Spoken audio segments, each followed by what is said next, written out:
விழுப்புரம் மாவட்டத்தில் red alert விடுக்கப்பட்ட தொடர்ந்து பாத்தீங்கன்னா மதியம் முதல் கனமழை விட்டு விட்டு பெய்து வந்தது. இதுல பாத்தீங்கன்னா தீபாவளி விடுமுறைக்காக சென்னையிலிருந்து தென் மாவட்டங்களுக்கு சென்ற மக்கள் தொடர்ந்து விழுப்புரம் மாவட்டத்தை தொடர்ந்து சென்னைக்கு போயிட்டு இருக்காங்க. ஒரு பக்கம் வாகன ஓட்டுகள் கடுமையான சிரமத்துக்கு ஆளானாங்க. இன்னுமே பாத்தீங்கன்னா ஒரு 8-9 மணி வரைக்கும் மழை இல்லைங்க. விட்டு விட்டு மாவட்டத்தில் அங்கங்க பெய்து. தற்போது மாவட்டம் முழுவதும் கனமழை, ஆங்காங்கே நல்ல மழை பெய்து மக்கள் வெளியே நடமாட முடியாத அளவுல மழை தொடர்ந்து பெய்துட்டு இருக்கு. இன்னும் மாவட்ட ஆட்சியர் ஷேக் அப்துல் ரஹ்மான் தற்போது ஒரு அறிவிப்பு வெளியிட்டிருக்காரு.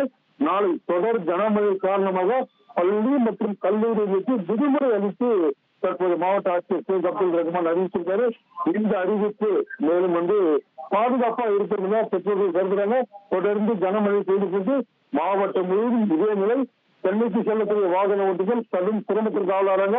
கனமழை காரணமாக தொடர்ந்து விழுப்புரம் மாவட்டம் சந்திப்பிற்கு சொல்லலாம்.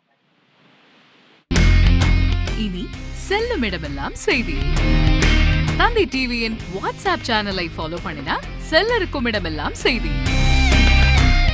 இதோ QR கோட் இப்பவே ஸ்கேன் பண்ணுங்க, ஃபாலோ பண்ணுங்க.